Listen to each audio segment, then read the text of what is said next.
število. Naprej pa vprašam, naprej me pa zanima, z kakšnih področja glavno prihajate. Tukaj je glavno oblikovanje, industrici. Ok, vizualci. Z kakšnih drugih področja tudi? Ozadri? Ok. Še kaj? Ok. To je to? Ok, super. Zdaj me pa še nekaj zanima, kaj pričakujete od tega predavanja? A imate kakšno že naprej nekaj specifikat, kaj me zanima? No? Koliko sploh poznaste? A ste že slišali za storitveno oblikovanje, service design, koliko vam je to poznano? Ok, od 1 do 5, koliko bi rekli, da ste ozaveščeni o tem? 2, ok. 3, ok. Se pustimo presenetiti, ne? Ok, 1. Ok, super. No, danes nekako se pripravlja, če bi prišel kaj naprej. Ok.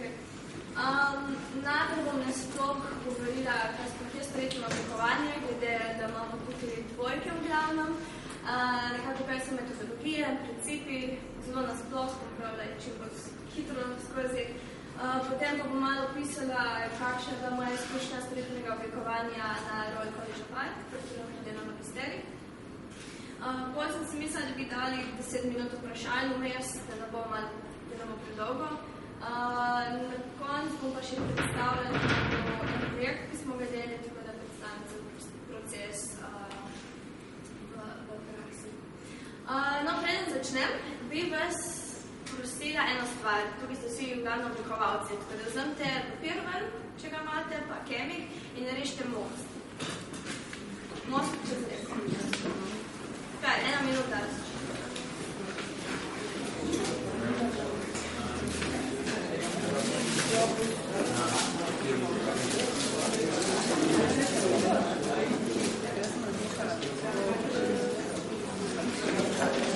Kaj da hitro, 1 minuta.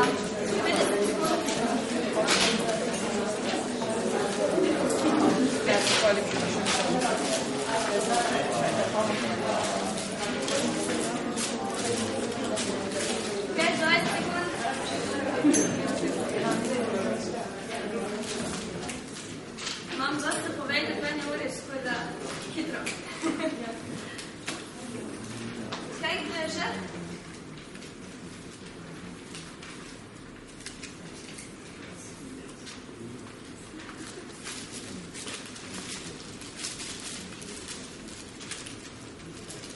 Kaj smo že? Že? Kaj se že? Tukaj, ok? Lahko tako samo, tako predesem nazaj. Ok? Enega imamo, da je dosta konstruktivističen, čez reko, zelo inženirski. Ok? Super. Ok, ta je zelo tradicionalen, mogoče del nekega gradu. In še enega tukaj, ok, ta neki vaški najbolj mostiček čez potok. Ter imamo nekako 3 različne mostove. Zdaj pa bi vprašala, na kakšne vse načine lahko prečkamo reko? Brainstorming, hvala. Žona. Kako? Žona. Preplavamo, super. Ok. Ok. Tunel. Wow, ok. Helikopter. Wow, helikopter, wow, ok. Ok, še kaj? Ok. Lahko hodimo po vodi. Wow. To je zelo za specifičnega uporabnika, mislim, da je samo enega. Super. In mislim, da bi lahko šli še pa še naprej, kako lahko prečkamo reko. Zdaj pa si predstavljate, da imamo mojo nono, ki živi na enem otoku, ker skoraj nikoli ne zaposli hiše, jo je strah po vsake nove stvari. A bi nje ustrezalo, da bi se zavezala čez reko? Ampak ne. In bi lahko tudi hitro vrgli ven, kaj je par možnosti, ki smo jih dali. Zakaj sem začela s tem? Mislim, tukaj se mi zdi fajn razlaga, na kakšen način poskušamo pri storitveno oblikovanju razmišljati. Torej, ne začnemo projekta z nekim predmetom, z nekim artefaktom, torej kako bi zgradili spet nov most, pa mogoče most tudi ne potreben. Kako bo most izgledal, zdaj, ko imamo pomeni samovozeča vozila, je samovozeče vozilo. Že naprej se opravičujem, najbolj bomo imeli neko mešanico slovenščine, angleščine, pa manj primorščine, ker 2 dni nazaj sem priletela in imam še vedno probleme, ko govorim o storitvenem oblikovanju v slovenščini. Torej bomo prilagodili, ampak potem bomo prilagodili način, torej usmerili se bomo v cilj, prečni reko, in bomo prilagodili ta način, glede na to, za koga ustvarjamo. Torej, kdo je glavni uporabnik. Torej, če samo na hitro pogledamo, kaj sploh je storitev. Storitve so zaporedje izvedenih dejanj v času in prostoru, strani posameznika ali organizacije, za in z prijemnikom storitve, ki ustvarja dodano vrednost. Opravljene storitve lahko vključuje infrastrukturo, artefaktno znanje. Torej, storitve moramo vedno gledati v času, prostoru in tukaj se mi zdi zelo dober primer, če delamo infrastrukturo storitve in elemente storitve, primer gledališča. Torej, v gledališču imamo oder, imamo občinstvo, imamo gledalce, besedilo in backstage. Torej, oder, kje se bo storitev dogajala, kako bo izgledal prostor, kateri bo igralci, frontline staff, kdo vam bo serviral v neki restauraciji. Besedilo, torej en, ki bo napisal cel ta proces, po kakšnem načinu bojo tega akterji igrali. In od zadnje imamo vedno backstage. Torej od kostumografov, do ljudi, ki bo naredili celo masko za posameznega igralca, osvetljevanje in tako naprej. In na koncu imamo celotno igro, neko doživetje, ki pa bo vedno drugačno, glede na to, kdo bo v občinstvu. Torej, zelo težko nekako predvideti storitev. In potem imamo še ta časovni element, ki sem ga prej omenila. Storitev ne bo prišla v življenje nekako kot nek stol oziroma nek oblikovan predmet. Stol, ko oblikujemo, ga vidimo in tukaj in začne tako izvajati storitev, si jo lahko zelo dobro v detalju zamislimo, ampak nikoli ne bomo vedeli, kako bo občinstvo uporabnik odreagiral. In tudi ne vemo, kako bo reagiral v kateri stopni. Torej, najprej, kako bomo sploh privabili uporabnika, da bo sploh ozaveščen o tej storitvi, kako se bo odločil za to, kje bo dobil informacije o storitvi, kako bo prvič uporabil, kako bo sploh vedel, kako uporabiti in kako ga bomo nekako prepričali, da bo vedno znova prišel in uporabljal vedno znova storitev in kako bomo sploh nekako trajno razvijali to storitev. Storitev je živa, se ne konča enkrat, ko si zamisliš eno super idejo, ampak je moraš vedeti, da bo živela dalj časa, tudi ko ti bo boš več priprijeti. Torej, cilj storitvenega oblikovalca je predvideti in potem omogočati holistično impresivno izkušnjo uporabnika, ki ustvarja nove nivoje vrednosti, ne samo za prejemnika, temveč tudi za vse vključene akterje. In tukaj se mi zdi zelo pomembno. Pričana sem, da poznate design thinking in tako naprej, ki postavi nekako uporabnika v središče pozornosti. Medtem ko storitveno oblikovanje gre še en korak naprej. Torej, mi moramo biti zelo empatični ne samo do uporabnika, ampak do vseh deležnikov storitve. Torej, če grem jaz na banko in je uslužbenec pod groznim pritiskom, ima preveč dela, enostavno ni v dobrem okolju, bo namreč tudi meni dal neko negativno povratno informacijo, ki je kot uporabnik pomagala, da to bo vplivalo tudi na celotno opremanje celotne storitve. Tako da tudi mislim, da storitveno oblikovanje gre še en korak naprej.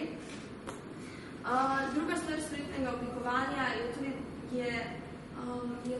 ta interdisciplinarnost, kjer bomo vedno sodelovali s klientom, ko kolaborativno preko celotnega procesa. Bomo več o tem kasneje govorila. Najprej bi pa naredila še eno vajo z vami. In sicer narisala bom svet, to je naš svet. Približno 30% tega sveta, oziroma še manj, sestavlja materijali. 70% pa je ta naš svet sestavljen iz našega znanja in iz naših dejanj, torej nekih actions. Del tega sveta je narejen za nas oziroma z nami. Neko podjetje bo naredilo storitev za nas in jo bomo potem uporabili. Večino stvari pa mi sami delamo, sami zase. Oziroma si lastimo.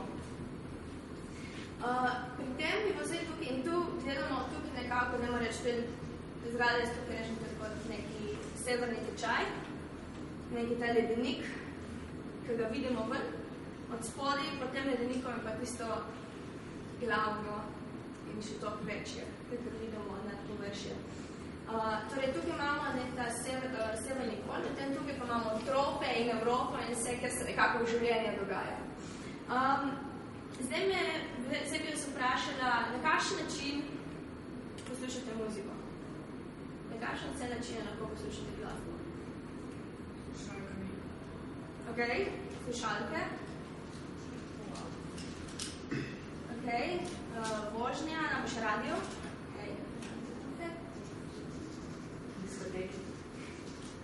Ok, diskoteka. Na fizičnem nosilcu ali pa streaming. Streaming, super, ja. Koncert, ali što ne? Ja? Ko še? Podzavest. Kako? Podzavest. Ok.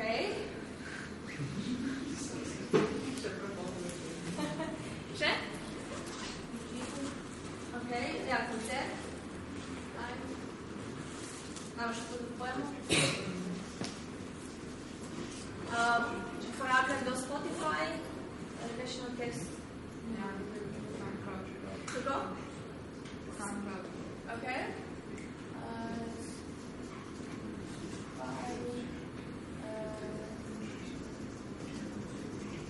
Še kaj? iTunes? Ja, piratsko? Ok.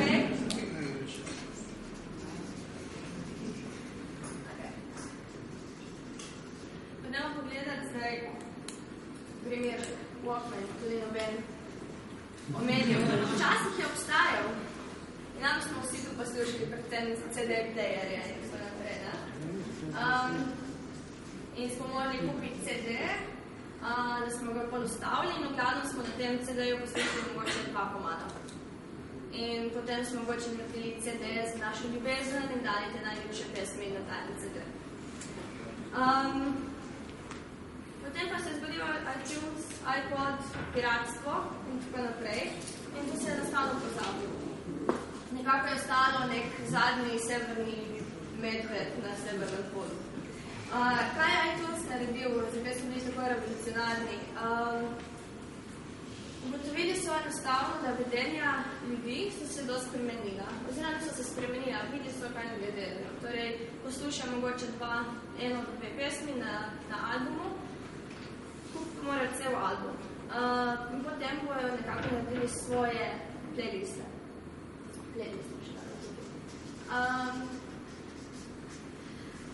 iTunes je rekel, ok, zdaj bomo malo spremenili, bomo za 99 centov predali 1 pesem. In so popolnoma se postavili nekako kontra proti piratstvu in ponovno spostavili kontakt oziroma neki financiranje za glasbenike. Tukaj imamo tudi vse pravice in tako naprej. In nekako so ostali, ki so povezali še radio, ponavadi ponujajo tudi informacije o koncertih, ima streaming, piratstvo se izogne, playlist in tako naprej.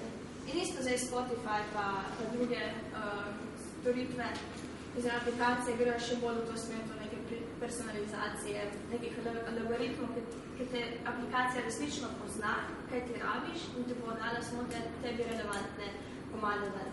In enostavno s tem so vzeli vse življenje tukaj in zaradi tega so tako uspešni. Apple je tudi zelo dober primer popolnega doživetja, zakaj so bili tako revolucionarni. Ker enostavno isto kakor Walkman, pa CD player in primerjavi z iTunesom so isti potencial imeli tudi v telefonu. Torej, telefon za njih ni bil samo neki predmet, ki ga imaš in telefoniraš z njim, še posebno v nekih, v času, ko recimo Motorola, mislim, vsak ima Motorola, ko Motorola rasturala, vsak je imel Motorola, ampak je bila zelo tehnično usmerjena.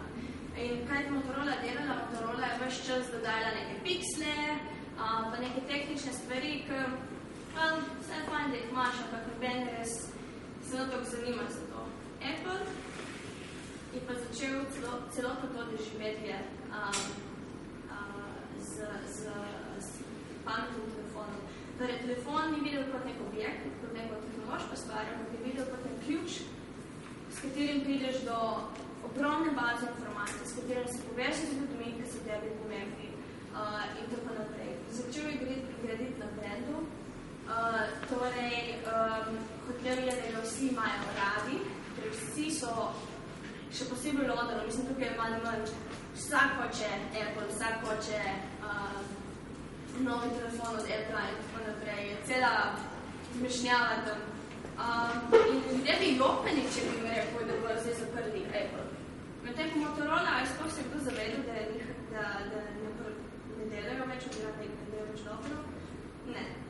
In isto zaradi tega brenda in celotnega doživetja, tudi ko priješ vse njihove trgovine, nisem produkti, trgovina, prideš tam, vsi vejo vse detajle o vsakem produktu, torej vsi delavci vejo vse, ampak ne zato, ker so morali se to naučiti, zato, ker hočejo vedeti, ker imajo zelo radi ta brand, enostavno živijo za ta brand.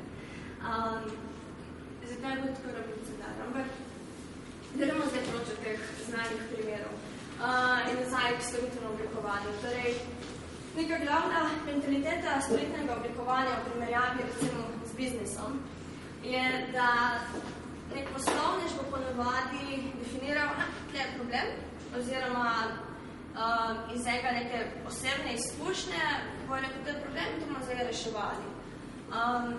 In bo potem seveda pripravil nek business plan in bo ustvaril neko novo stvarjanje produktov oziroma storitev. Inženir še toliko bolj linearno, torej na vsak problem obstaja samo ena rešitev. Potem pa imamo oblikovanje, ki se začne spraševati, zakaj. Torej, zakaj je sploh to problem? Kaj je problem za problemom? A če rešimo ta nek problem na površju, bomo rešili resničen problem in ne bo več treba ponavljati in ponovno popravljati nekih stvari. In ko ugotovi, kaj sploh je ta problem, torej ponovno definira, neka glavna definicija problema, in potem začne nekako brainstormati, pa prototipirati in na konci pridemo do neke nove storitve. Primer, torej, zakaj moramo sploh ugotoviti, kaj je problem. Primer, v medicini bi vedno znova samo gradili na novih aparaturah, ki bi bile vedno bolj točne in bla.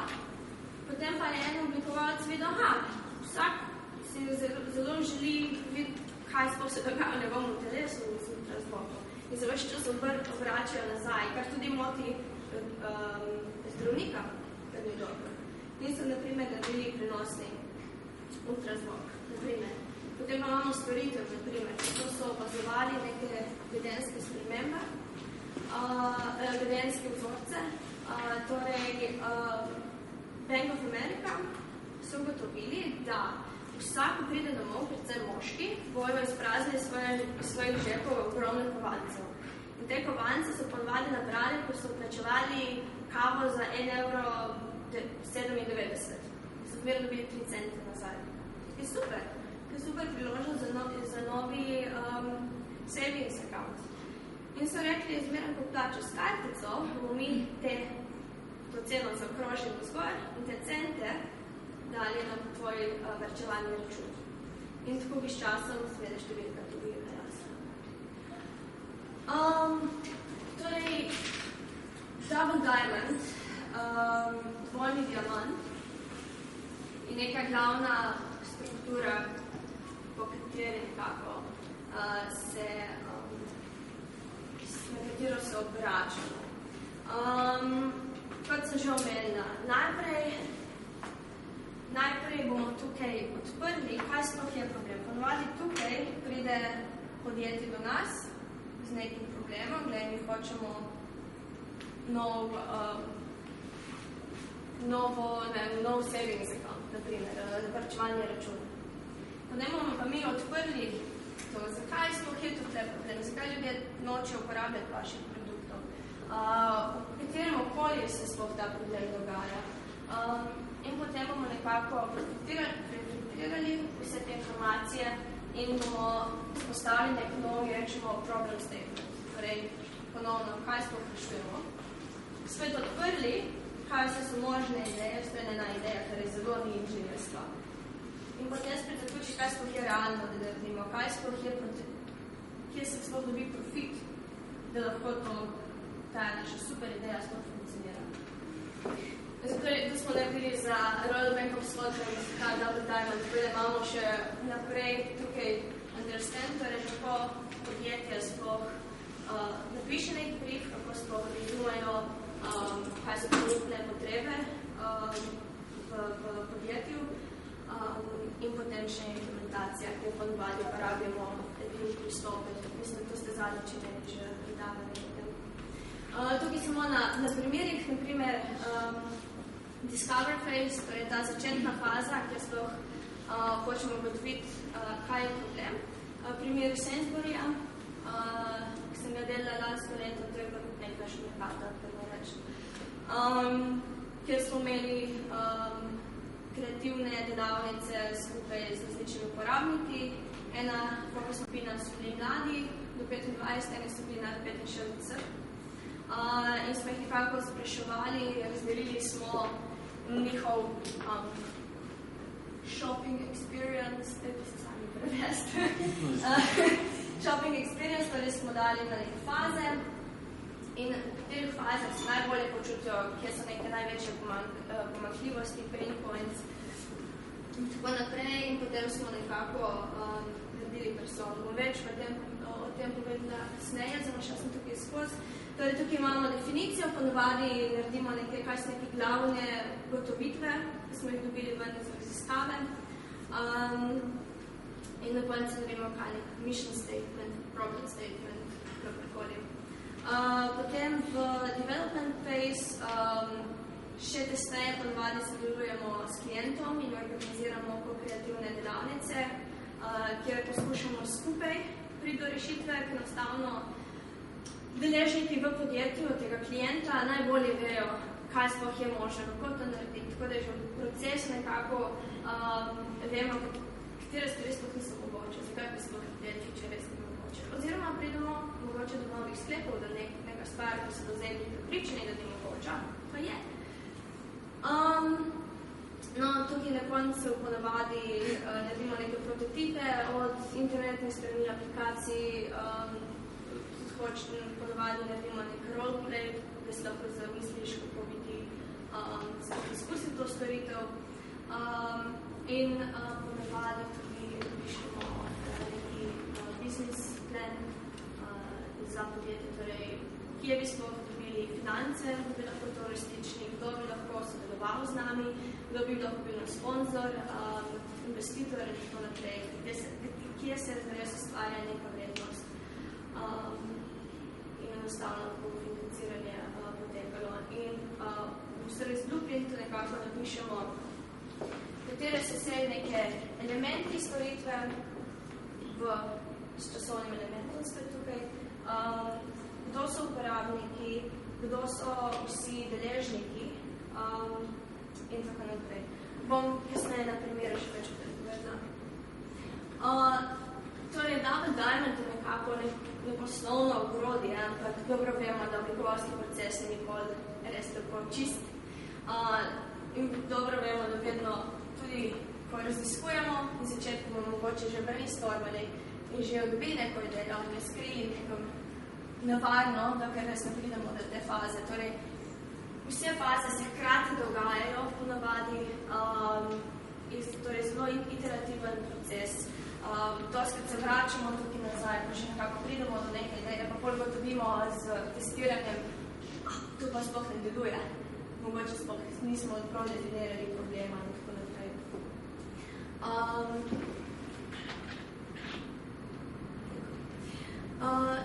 Zdaj, predno zaključim, to je super, imamo obrodje, imamo neke metodologije, več o tem kasneje govorila. Ampak s tem, ko sem delala z različnimi podjetji, sem enostavno ugotovila, predvsem podjetniki gledajo samo na finance, torej ne na uporabnika, hoče to čim prej narediti. Vse te metodologije niso dovolj. Bojo naredili samo svoj checklist in modelili, kaj so že opravili, kaj niso.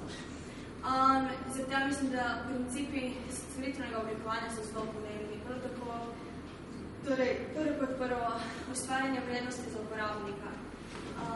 Interdisciplinarno timsko delo. Torej, če vas zanima storitveno oblikovanje, ampak niste dobri oziroma ne marate delati v timu, to enostavno ni za vas. Ker je storitev, kot sem jo prej opisala, sestavljena iz toliko različnih elementov in nekako združuje različne discipline, rabite znanja od različnih ljudi. Torej, vedno se gre za kombiniranje kvalitativnih in kvantitativnih informacij. Torej, ja, naredimo veliko raziskave z uporabniki, z stakeholderji in tako naprej. Ampak hkrati moramo zelo vedeti tudi neko globalno sliko, ker so neki procenti, koliko ljudi je pričakovanih, da bo uporabljalo mogoče v prihodnosti neko določeno storitev in tako naprej.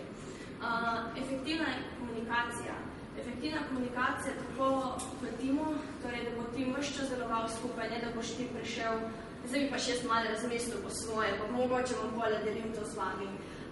Torej, vse čas mora tim delati skupaj, deliti svoje ugotovitve, reflektirati zelo hitro, ampak efektivna komunikacija tudi s klientom. Torej, kot sem že prej omenila, mi vse čas delujemo s klientom.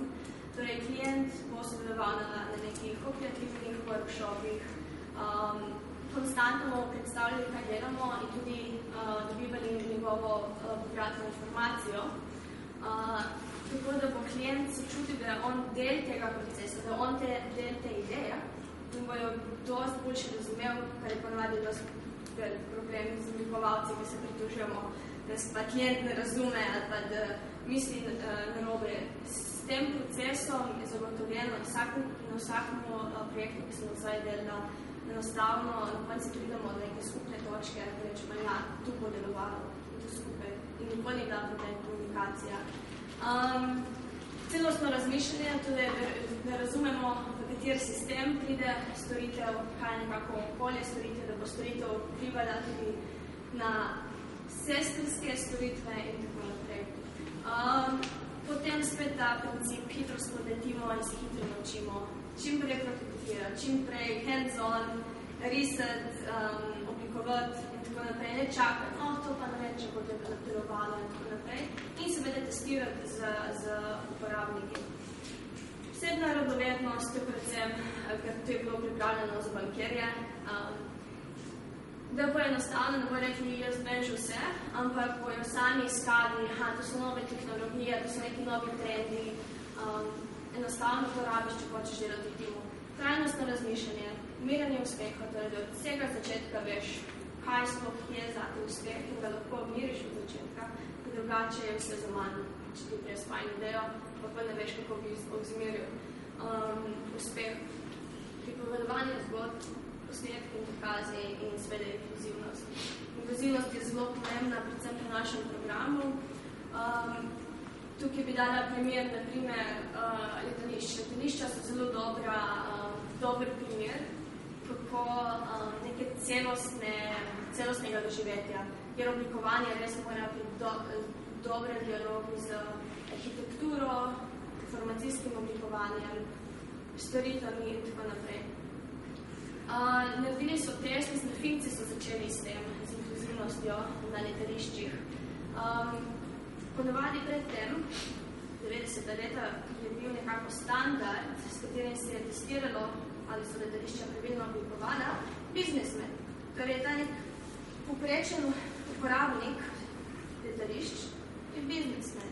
In seveda, z njim se je zelo fajn, se je to lepo osvetljeno, lepo je izgledalo.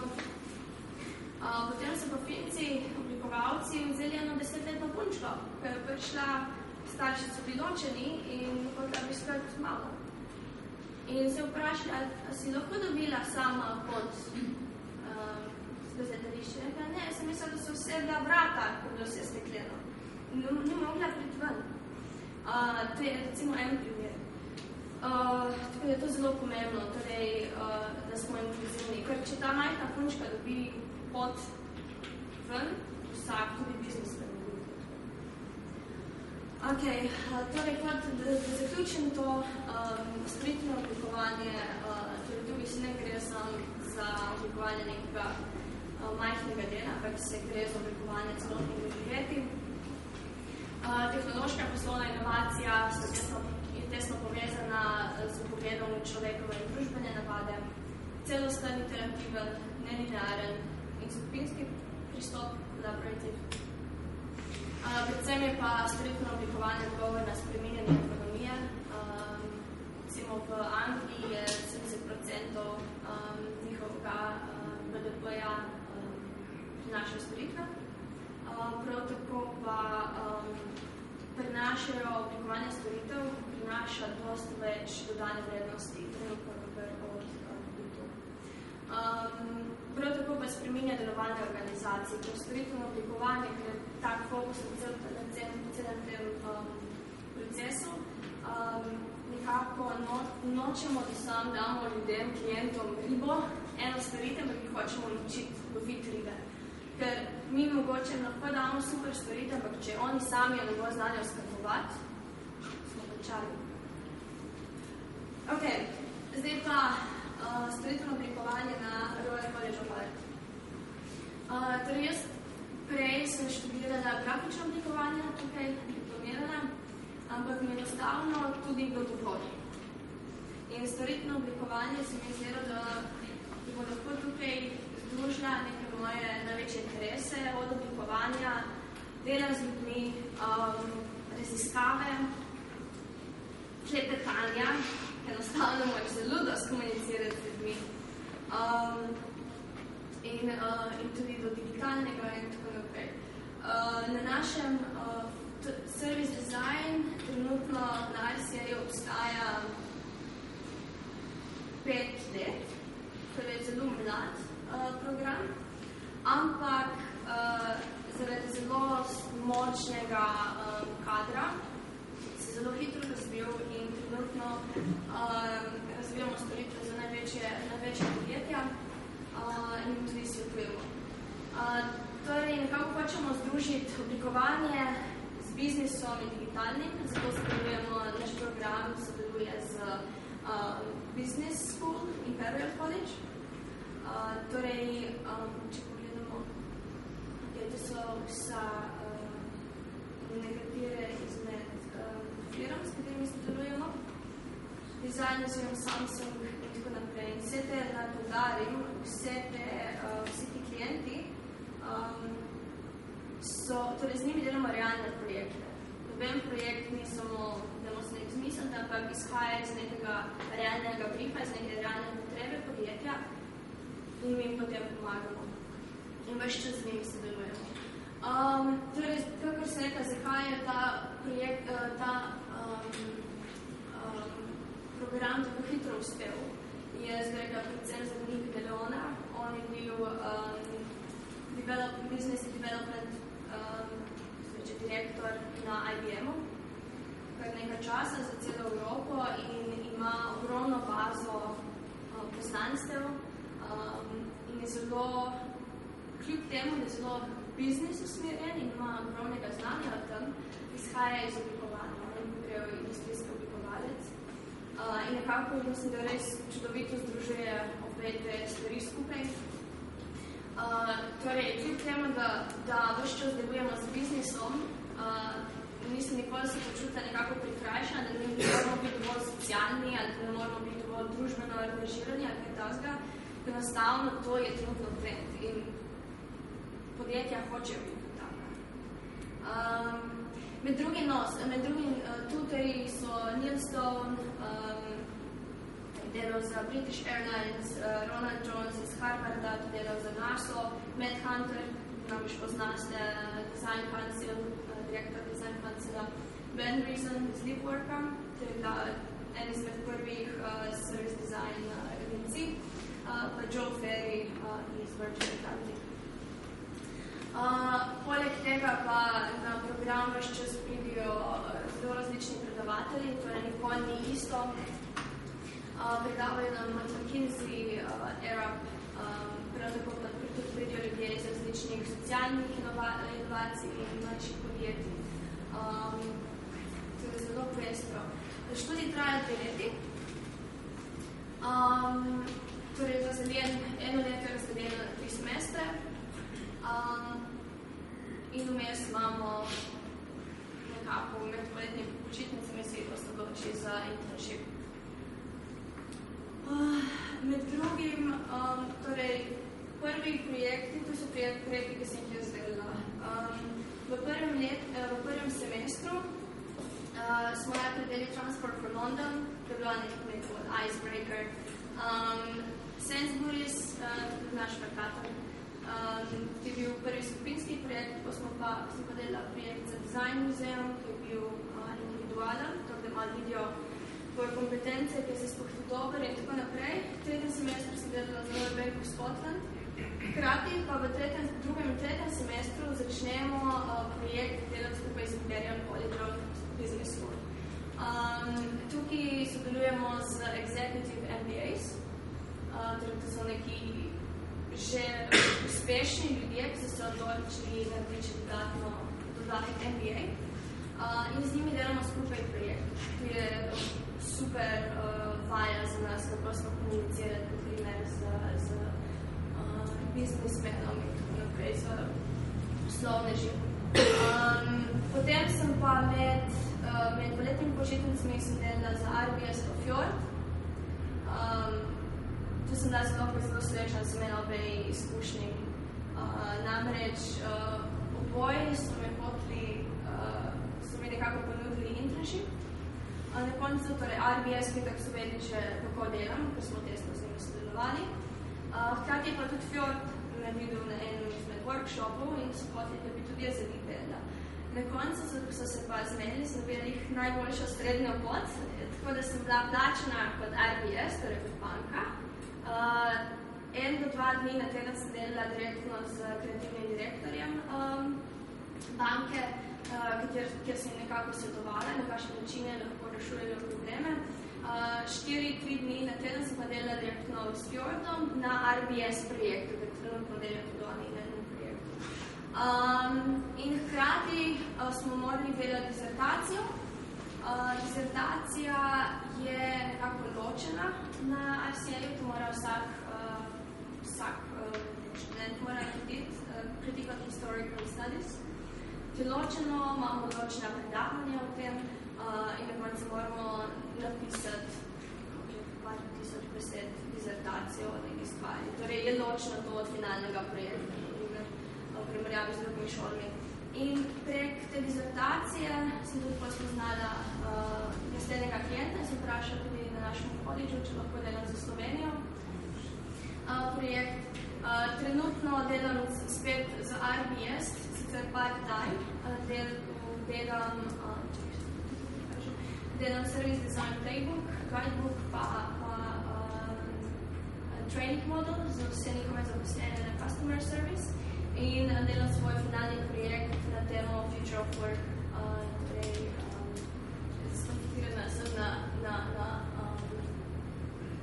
na fluidno delovno silo. Torej, tukaj, če samo na kratko povem, prvi projekt da hočejo oblikovati kako bi povezali offline pa online experience, retail experience, enostavno. Smo tu, prvi je bil glede otrok, kako bi lahko otroki bolj samostojno potovali v šole. Design Museum je bil kar dosti inkluziven projekt, torej oni se zdaj širijo in so hoteli, da bi bili bolj relevantni širšim množicam in so se skoncentrirali na starejše ljudi, nad 65, to je bilo noro. Ena stara nončka, ki nič nikoli slišala za oblikovanje, čeprav uporabljajo oblikovalske izdelke dosti dalj, kakršen koli oblikovalec, kako njej predstaviti, kaj sploh je vrednost oblikovanja. Potem gor imam, kako sem rekla, ta projekt z Imperial Collegeom. Delali smo medicinski projekt, je bil zelo inovativen za diabetes. Če koga več zanima, lahko kasneje več povemo o tem. Torej, RBS, katerega bom kasneje opisala, smo delali na nivoju hipotek. To dizertacijo sem pisala na temo Service Design Slovenija, torej kaj je lahko prednost storitvenega oblikovanja v Sloveniji, oziroma kako bi ga lahko predstavili v Sloveniji, kje bi lahko pomagal s svojim procesom. Potem sem pa delala z našim ministrstvom za izobraževanje, oziroma z Centrom za poklicno izobraževanje, kjer smo reševali, kako enostavno izboljšati neko potovanje uporabnika oziroma šolarja od izobraževanja do poklica. Drugač, vmes imamo zmeraj work in progress show, kjer pokažemo nekako delo v nastajanju in na koncu imamo še show. Te šovi so javni in so odprti za vse, če bo kdo zdaj v Londonu julija, res priporoča, pridijo fenomenalni projekti, res. Zelo inovativni, ne samo storitveno oblikovanje, seveda imamo tudi Innovation Design Engineering, Global Design Engineering, res zanimive stvari dajo. In prijo tudi vsi znani oblikovalci, kar je noro, res. Drugač, tudi na studio, ti razgled na Albert Hall, je pa super prostor, nekako je odprt, zdaj kakšen oblikovalski studio. Tutorji so ves čas tam, tudi vodja oddelka ves čas tam, tako je kadarkoli rabiš, oni so tam. Kar se mi zdi zelo dobro glede tega programa je to, da je zelo personaliziran. Na nek način res te nekako z tutorstvom odpirajo, da vidijo, kje si ti res dober, kje bi se lahko izboljšal in te naprej nekako usmerjajo proti službi. In službo dobiti je res brezhibno, enostavno, ko veš, da sodelujemo z podjetji in spoznajo, kako delamo in vejo in da nekako zaupajo. Tu sta dva razreda tukaj skupaj, 25 si v enem razredu, tukaj so prvi in drugi letnik. Zelo fajn je to, da spodbujajo neko to skupnost. Torej mi kot drugi letniki smo nekako naučeni, oziroma imamo nek ta občutek, da moramo pomagati prvim letnikom. Tukaj prvi letniki prej mogoče kot bi šli na neko tutorstvo, bo prišli naprej k drugim letnikom in vprašali, kako je bilo to lansko leto, mi kaj predavajo pa tako naprej. Se mi zdi zelo fajn, pa tudi alumni ves čas pridejo in predavajo, kar se mi zdi super, počasih te projekte ne priješ prav do implementacije, oziroma implementacija pride, ko končaš. Večina študentov res gre v to v implementacijo, ko končajo in potem pridejo k nam nazaj predavati in nam govorijo vse tem procesu. Tukaj zdaj smo dobili no budget za IKEA, pa smo se naredili res kot nek naš domek, imamo kuhenca noter, imamo lecture, theater in tako naprej, to je res super.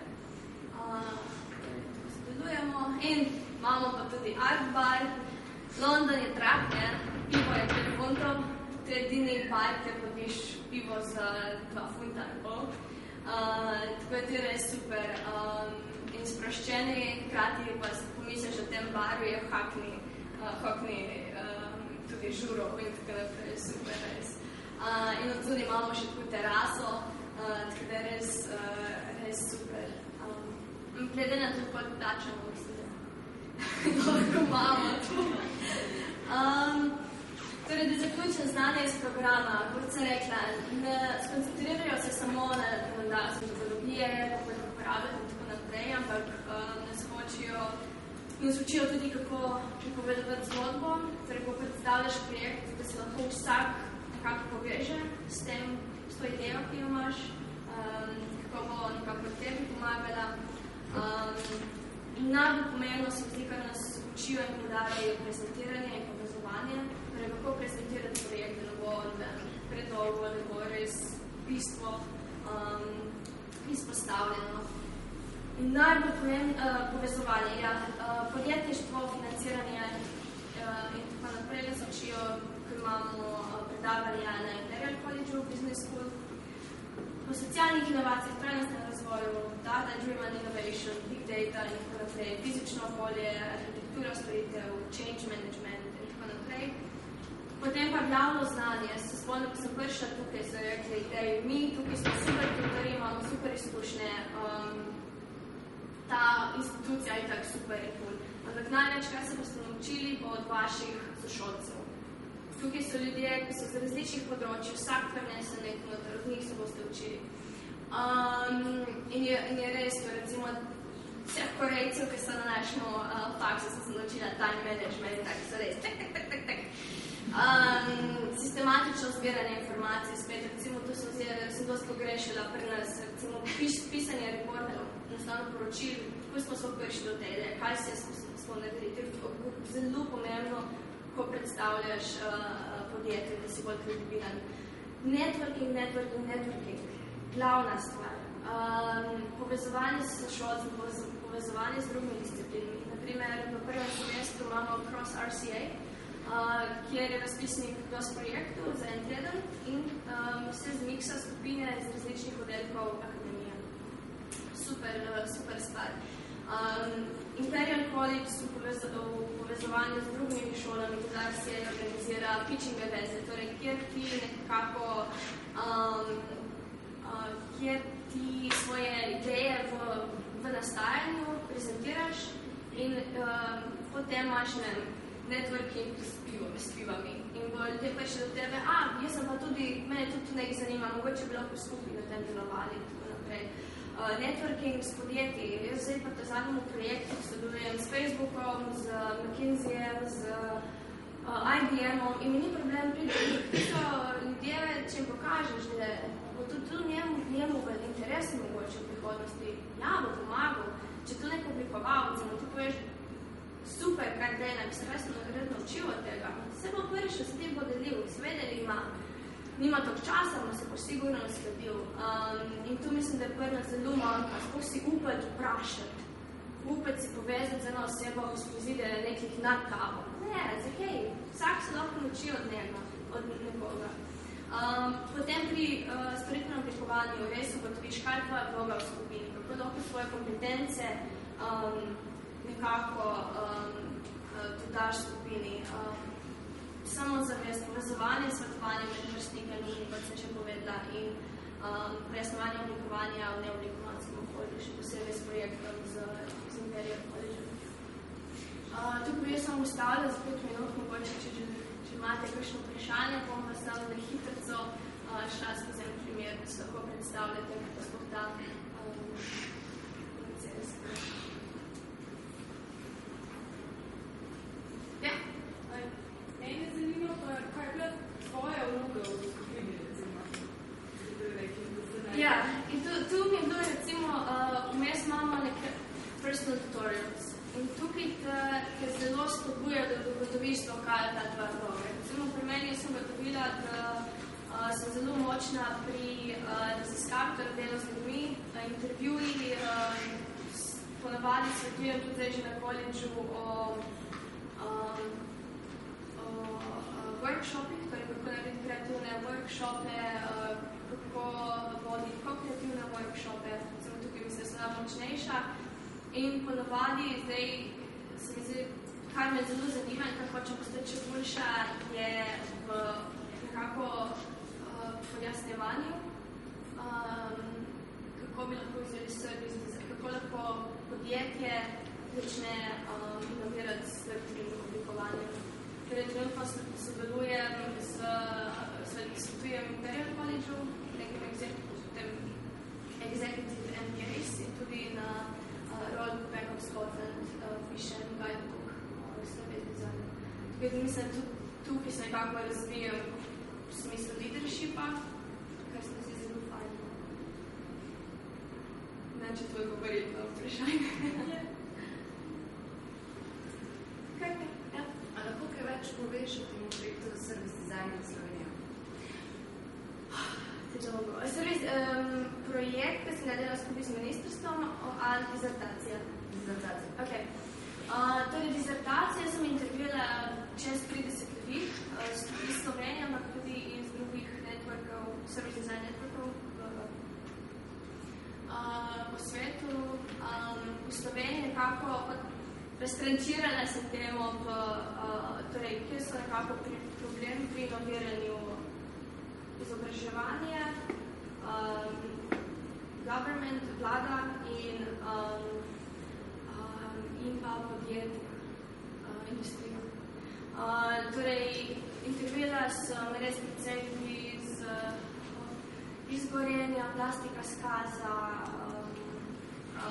Petrol, Mercator, ogromnih podjetij, nekako kaj za njih pomeni oblikovanje, kako si pomagajo z oblikovanjem, kaj kako razumevanje. Pogledala sem, kaj bi se moralo spremeniti nekako na področju izobraževanja, predvsem oblikovanja. Pogledala sem tudi na ekonomsko. Veš na ekonomsko design thinking. Oni so toliko željni se povezati z oblikovalci in bi toliko projektov bi lahko izviralo iz tega sodelovanja, da padeš dol. Res sem navdušenja, ampak ponovadi sem malo skeptični, kako priti do kakšne ideje, kako je razviti, pa prototifirati. Po drugi strani pa imajo ogromno znanja o biznisu, o financah in tako naprej. Te izobraževanje pa sem tudi govorila prav na vladi, sem tudi dobila par ljudi, smo omenjeni, ampak ja. Predvsem, kar se tiče neke strategije, kako pišijo, kako inovirajo, kaj so za njih prioritete in tako naprej. In sem nekako povzela, pa mogoče samo še potem malo več, ogromno je tega res. Sem nekako vzela pa neke glavne ugotovitve, kaj bi se moralo spremeniti in kje bi in kako bi lahko spretno oblikovanje tudi pomagalo na celostni način. Ja. In sem pa spet naredila si super network, tukaj spet z Vivo Design sem se tukaj tudi povezala. Tako da je bil kar beneficial. Ja, na hitro grem še skozi primer, prav da če bo hitro. Ja? Ok, torej predstavljam bom primer, ki smo projekta Royal Bank of Scotland. Delovala sem z njimi, edina Evropejka, edina punca. Tudi jaz nekako recimo tukaj blogam skupin, jaz sem tukaj prenašala nekaj ta human touch.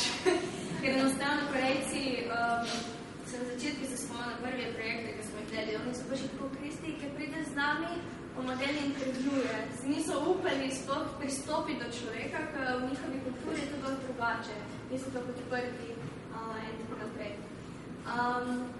Drugače tukaj sem sodelovala, on je bil John Hill, on dela PhD v service designu, RJ je industric, Kandil je tudi industric, on je kreativni direktor Samsunga v Koreji. Samsung se zdaj popolnoma hoče spremeniti in usmeriti v storitve in pošiljajo vse možne Korejce Samsunga na naš program. Tetsuro, recimo, on je programer, pa tudi izhaja iz biznisa. Torej, banka se nekako obrnila na nas. Ugotovili so, da so zaživeli ogromno uporabnikov, nekako med 20 in pa 36 letom. Zakaj? Njihov glavni trg prej so bile hipoteke. V Angliji je normalno, da vsak vzame hišo hipoteko. To je tvoj cilj. Je bil tvoj cilj. In v 60 letih je to popolnoma besmiselno. Poročil si se pred 20 in seveda prva stvar je bila, da si kupil hišo. Zdaj pa je nekako naš življenjski stil se to spremeni, hitimo, smo zelo mobilni, bolj nam je pomembno, mogoče ne še tukaj toliko, ampak v Angliji, na primer, mladi jim ni toliko sploh to, da bi da bi posedovali, da bi enostavno spestili neko stvar, ampak je okej, če si sam šerijo Uber, Zipcar in tako naprej, vse nakonča Spotify in tako naprej. Torej, vse je nek ta sharing. In hiša predstavlja ustalitev in mladi tega nočejo, vsaj dokler se ne ustalijo, ne ustvarjajo familijo, kar pomeni, poprečno v Londonu je tu 36 let, 36 leto in nekako izgubijo kar precej uporabnikov s tem. In pa so rekli, ja, mi zdaj hočemo pa narediti neko novo ponudbo za hipoteko za mlade ljudi od 18 do 25 let. In itak smo takoj šli in govorili z mladimi, tukaj smo organizirali kreativno delavnico. Naprimer, prvo smo jim dali liste, vizualije za zelo fajn tukaj uporabljati. Dali smo jim par različnih fotografij. Smo rekli, kako bi bili z različnimi bankami povezali te slike. Recimo Barclays, ta trenutno najbolj vodilna, kar se tiče user experience v Britaniji, rekli, tukaj bom jaz postavil bogataš. HSBC, tukaj bom mogoče dobil Ferrari, ampak hkrati si bom totalno zavozil hišo. Torej zelo je riziko. RBS so dali matematično enačbo, ker nobena živa duša ne razume, razen matematiki. Torej je nekaj zelo kompliciranega, nekaj, kar se ti ne povežeš. In jim je to zelo hitro povedal nekako, kako mladi dojemajo banko. Spraševali smo jih od njih, naredili smo nek timeline, smo jih vprašali, trenutno, kaj so tebi najbolj pomembne stvari, katere stvari bo tebi postale pomembne v prihodnosti, torej kaj si želiš v prihodnosti, kaj so tvoje motivacije, kaj so tvoje želje.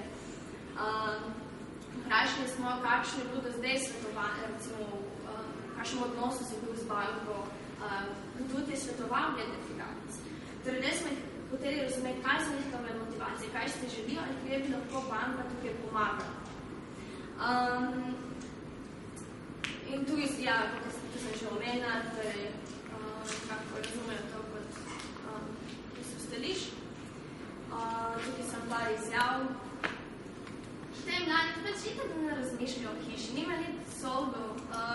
Mlad študent v Angliji je podavali že zadolžen za ne vem koliko 1000 funtov zaradi izobraževanja. To je že mini mortgage, mini hipoteka, zakaj bi zdaj razmišljali še o hiši. Tukaj smo naredili potem neki life cycle, torej, kateri so neki vzorci obnašanj poprečnega uporabnika, da bomo reči, in kje bi lahko spet banka se vključila. Torej, ja, živijo za moment in to hipoteka ni. Hipoteko moraš vlagati, se spreminja, moraš paziti, strahovati, prej moraš privarčevati in tako naprej. In druga stvar, enostavno pogledali smo tudi neke statistike na housing market. Enostavno ni več možnosti kupiti hiše, če gledamo, koliko poprečen Londončan zasluži. Enostavno je nemogoče, če nisi res nek direktor ali kaj. Tukaj so rekli, če bi cena piščanca zrasla toliko, ker se je hiša podražala z naslednjih 30 let, bi 2,5 kg piščanca stala 51 funtov, pa bi to 70 evrov. No, druga stvar, ki smo jo v prvem Discover Phase naredili, je bila kreativna delavnica z deležniki v banki. To je bilo tudi zelo zanimivo. Vprašali smo jih, torej, naredili smo ta user journey, če vam je to znano, torej vse faze. In smo jih vprašali, kaj trenutno že nudite na demo. Predstavili smo neko persono, neko osebo, ki je nekako posebljala našo raziskavo uporabnikov. Kako bi te osebi lahko trenutno, kako lahko pomagate. Pa smo dali, kaj so tukaj glavni challenges, glavne stvari, pri katerem morate boljš pomagati in kaj vidite tukaj kot neko opportunity, kot neko prihodnost in kako boljš pomagate.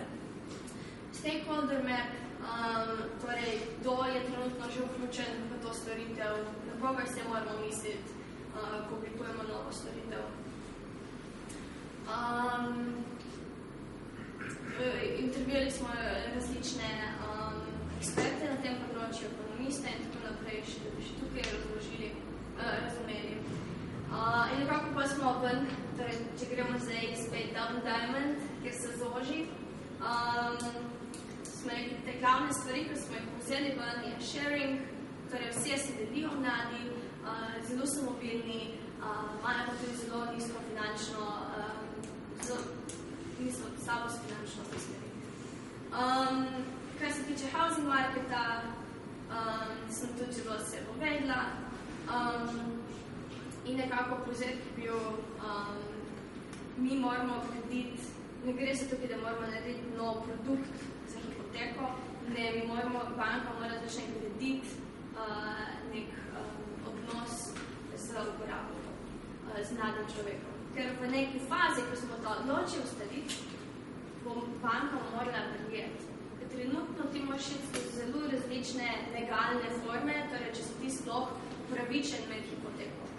In ponavadi mladi, če si ti freelancer ali če si se ti ful selil, boš ti banki predstavljal malo, da mogoče nevaren, mogoče bo ta samo vzel vse solde, ne, še posebej RBS, ker dobro vemo, da bi bankrotirala med gospodarski krizi. In tako naprej. Torej, in predvsem moramo razumeti, da se je življenjski stil spremenil. Banka mora to razumeti. Drugače bo izgubila ogromno kvoto uporabnikov. Tukaj smo povedali brainstorming. Aleksandra, to se kar ne pozna. Torej, malo smo gledali, kaj sploh so variante, ideje in tako naprej. Pogledali smo dosti v fintech trende, torej trenutno fintech vodi banke, so dosti bolj močni, dosti bolj so user-centered, kakor banka. Poznate, veste, kaj je fintech?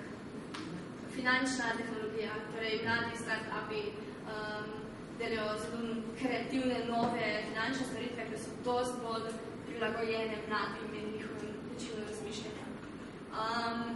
Pogledali smo, kaj so alternative, kako lahko dobiš hišo in tudi nove storitve, kako lahko si deliš Airbnb, Uber in tako naprej. Smo pogledali, nekako analizirali smo vsako storitev posebej, da smo razumeli, kako so lahko to dobre te storitve. Ko smo nekako definirali, kaj je glaven problem, smo naredili naslednjo kreativno delavnico, ker smo torej te neke glavne ideje, ki smo jih imeli, smo jih takoj testirali z uporabniki in zelo hitro dobili povratno informacijo, to bo šlo skozi, to ne bo šlo skozi. In isto smo naredili potem tudi stakeholderji, deležniki v banki. Torej še bolj sprocesirane ideje smo jim dali, kako bi to naredili, kako bi izboljšali in je bilo res noro, ta kooperacija je res nora, ker te ideje imajo najbolj znanje o tem, hkrati pa niso to kreativni, niso sploh prišli od nekih takih zaključkov, kako bi lahko novo inovirali kot banka. Glavno tukaj naredimo persone ponavadi, torej persono, to je neka oseba, ki ponotrani vse to raziskavo in na podlagi te neke osebe mi na lažji način razlagamo neko novo storitev. Rekli, ok, ta Lucy bo tako in tako določno uporabljala to storitev. Tako je se vsak lahko dosti lažje predstavlja, zato uporabljamo storyboarde in roleplay, zaigramo vlogo in tako naprej. Torej nekako to smo rekli, to hočemo rešiti. Danes, to je ta produkt za hipoteko, enostavno ne ustreza več mladim generacijam. In torej smo vprašali, kako bi lahko Royal Bank of Scotland zagotovil neko lestev za mlade, da nekako razvijajo finančne sposobnosti in na koncu se pridejo do hiše in hkrati zagotovijo neko zaupanje med banko in uporabnikom. In ko da smo naredili homemade, sicer končnega produkta nimam tukaj, ker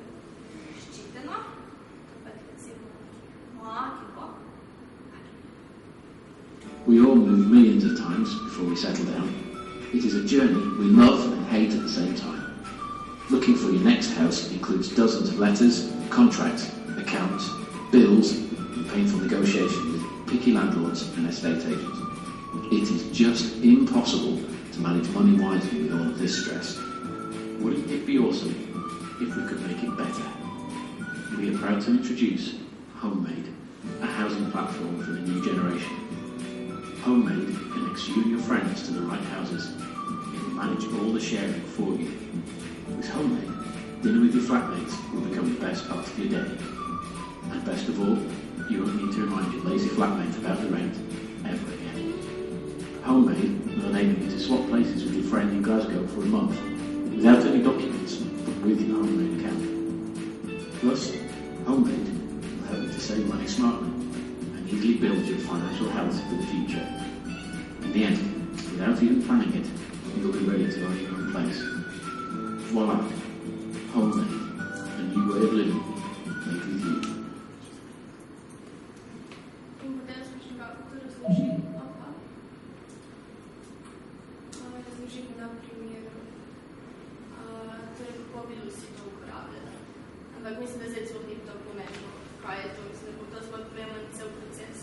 Torej, naredili smo nek prototip v internetna stran, seveda, kako bi iskal hišo in potem smo rekli tako, da naša vizija je to pa to, torej banka kako gradi na odnosu z mladim uporabnikom, ampak seveda to, kar smo se mi takrat zamislili, je vizija 10 let. Smo rekli, kaj je prva interakcija, ki jo moramo spremeniti, ki bo začela graditi na odnosu banka-mlad človek in graditi na zaupanju,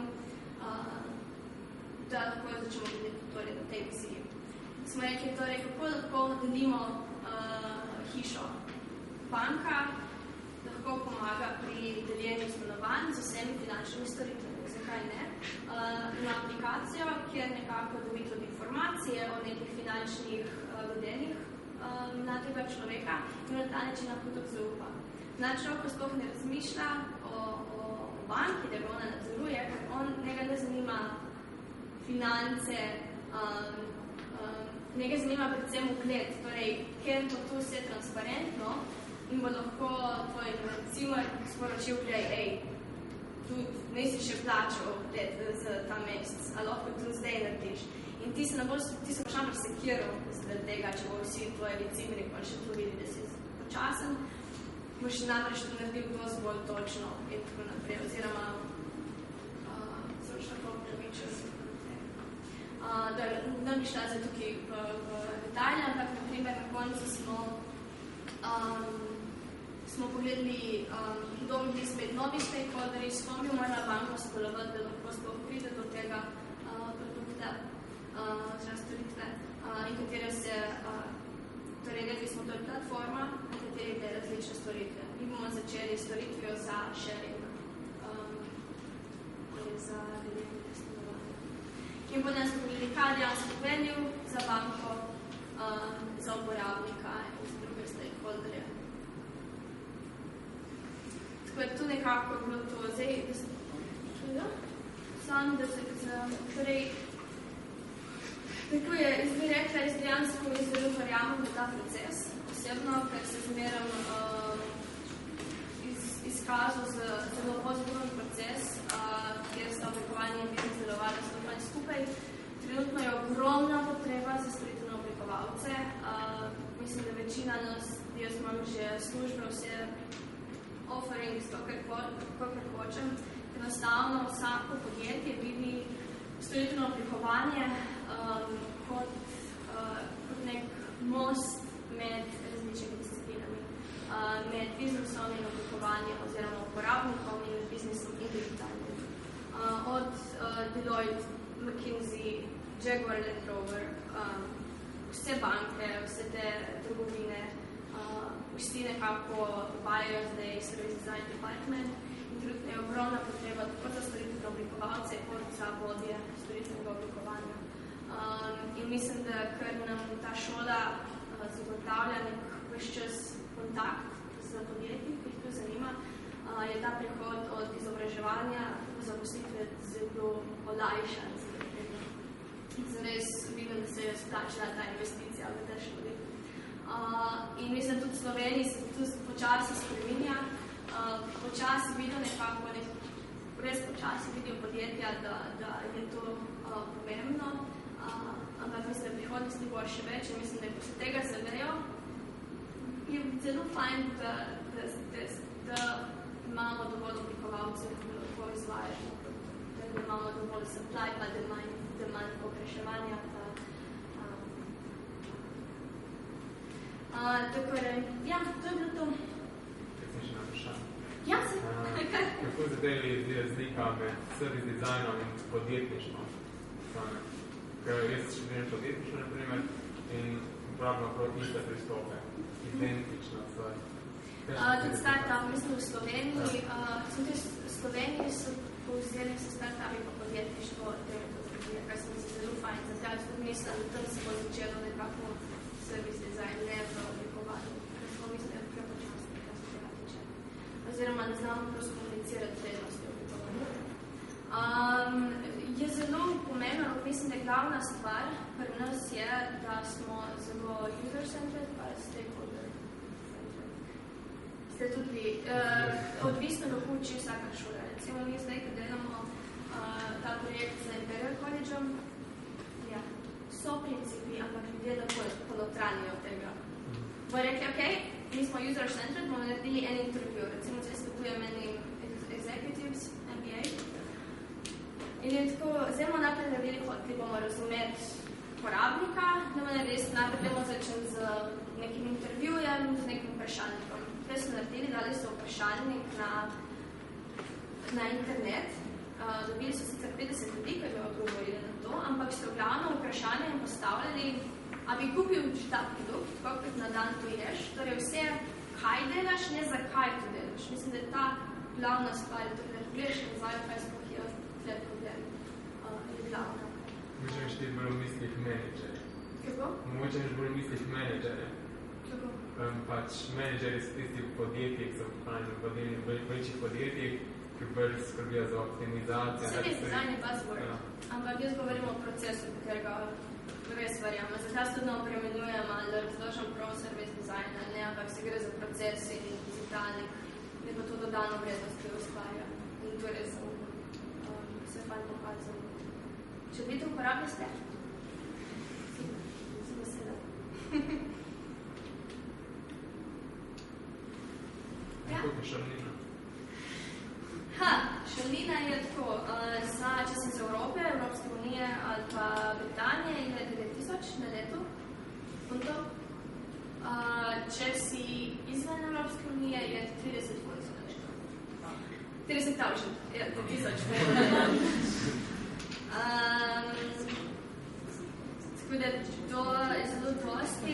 Sicer res sem dobila štipendijo od Royal College-a, tako da plačam 6000. Letos sem celo dobila štipendijo od Ministrstva za kulturo, dolga štorija. Nekako pridem njih nekomu vmes, vidijo, da sem Royal College of Art, umetnost, kultura. Ker prvo si mislim, da oblikovanje, če gledamo v zgodovino, se zelo povezalo z kulturnim sektorjem. Se spreminja, ampak še zmerno nekako percepcija družbe še zmerno poveže oblikovanje z kulturo, mislim, da. Mladi sicer ne, ampak drugače, ja. Ja. Kaj sem odgovorila? Predznanja sem imela že service design, kako bolj spogleda na začetku? Jaz mislim, da tukaj, torej jaz posebno, meni grafično oblikovanje sem se počula, da sem se ulenila enostavno na tem programu in nikoli mi ni bil dovolj samo oblikovati nekaj. In sem zmerno začela iskati druge stvari, ki so se dogajale. Jaz sem da že tukaj, da sem organizirala sem recimo našemu študentskem klubu različne stvari. Povezovala sem se z drugim, recimo jaz glavno nisem bila tako močna v nekako akademski skupnosti, jaz sem se potula, sem primorka, seveda sem bila tudi glasna tukaj. Ampak mislim, da jaz sem se dosti zbrušala recimo v študentskih domovih Rožna dolina. Ja, po žurih in tako naprej. Sem imela take debate z vsemi z različnih fakultet in tako naprej, da zmerno smo se pokaj dobili, začeli meni, kako pri njih to delijo, kako je pri nas, kako bi se lahko povezali. In je bilo že tu, mi je prinesel do znanja. Pol pa se spomnim, je Petra Čemeovan organizirala Informations and Surf, nekaj bilo že stvaritno informacijsko oblikovanje seminar, ki je bil 2 mesta, ampak ne vem, ali jaz takrat nisem prav razumela, ali ni bilo prav predstavljeno, ampak nekako vsi smo se tako skoncentrirali sam na raziskavo. Torej, okej, idemo to uporabiti, kako bi oni to uporabljali. Nisem pa dobila, recimo, znanja, kako se povezati z drugimi podjetji, kdo bi financiral, kdo bi investitorji, koga hočemo noter imeti, od katerih profesionalnih skopič znanje. Tukaj je bil zelo, user-centered research, kar je bilo zelo pomembno za mno, seveda. Hkrati sem bila tudi novinarka, torej manj je bilo znano to neki te raziskovalni pristopi, to sem delala na, ne vem, če poznaste, Hoover Institution za evropske delavnice, sem že organizirala to. Torej, zvedno sem bila nekako, zvedno mi je dosti pomembno povezovanje z različnimi ljudmi, z različnimi profili, tako da sem malo sama se dobila.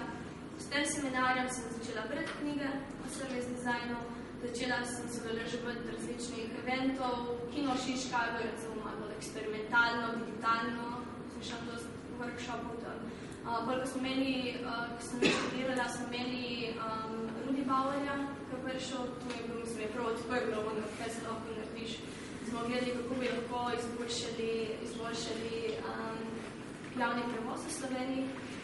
In smo vzela res, da tak mislim, da je bil fajn tim.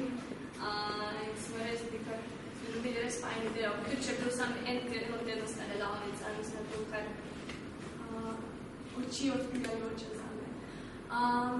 Ampak tudi, mislim, da in tudi bolj, ko vidim, recimo mi zdaj, ko imamo če grem zdaj nazaj na ponavadi lahko tudi prijemno sodelujemo pri pogovorih, intervjujih z novimi service designerji, torej ko intervjujejo nove kandidate. In recimo vidim, da se mogoče dosti ljudi nima tak pravih projektov, recimo, ampak vidiš mentaliteto. Zelo hitro. Torej, da nikoli ne bo rekel, jaz sem to naredil, ampak mi smo to naredili. Veš, take majhne stvari, ki ti dosti povejo. Koliko mi je bil pomemben uporabnik, koliko je razmišljal, kako bi sploh lahko to realiziral. Ker mi oblikovalci smo odlični pri kreiranju novih idej, smo inovativni. Pa kaj ti ideja pomaga, če nas znaš realizirati? Tam bo ostala na portfoliju in to bo tu. In mislim, da tu je ta poslovna žica nam zelo manjka in kako predstavljati našo vrednost in kako predstavljati naše projekte. To mislim, da tu je zelo pomembno. In tudi, torej, ko vidim, kako intervjujo ljudi, gre se za mentaliteto, ti razmišljaš na prav način. In seveda, da delaš kvalitetno delo, hvala Bogu. Jer ovo je college of art, seveda se gre za kvalitet.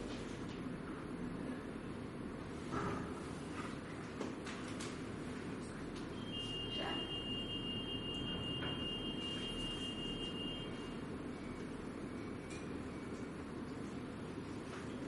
Ne? Ok, torej, sem lahko